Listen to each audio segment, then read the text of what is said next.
Krone TV ist heute zu Gast bei CSE in deren sehr beeindruckendem Logistikzentrum in Weert in der südlichsten Provinz der Niederlande in Limburg. Somit die ideale Lage zu deren Hauptkunden in Nordfrankreich, Benelux und Deutschland.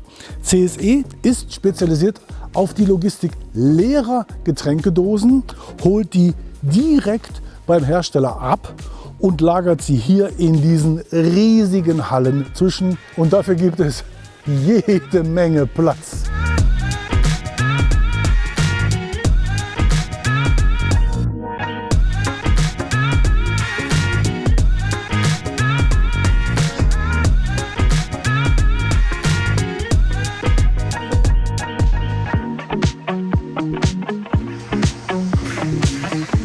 Damit die Dosen möglichst schnell und effizient verladen werden können, setzt CSE auf Durchladezüge aus dem Emsland, also Motorwagen und Zentralachsanhänger mit einer Durchlademöglichkeit.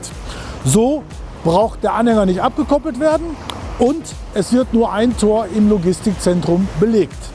Da die Dosen aber wirklich federleicht sind, brauchte es noch mal mehr Volumen. Und so kam die Anfrage an Krone, ob denn auch ein Lang-LKW Typ 2 mit Durchlademöglichkeit gebaut werden kann.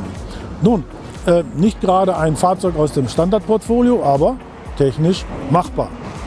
Mit konstruktivem Mehraufwand und den damit einhergehenden Mehrkosten.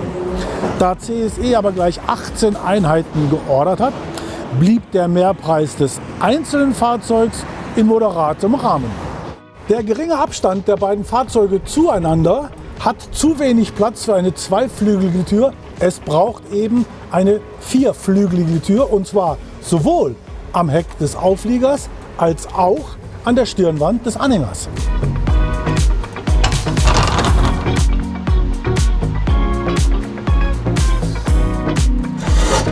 Und als verbindendes Element braucht es diese Überfahrrampe, die auch im Zentralachsanhänger untergebracht ist.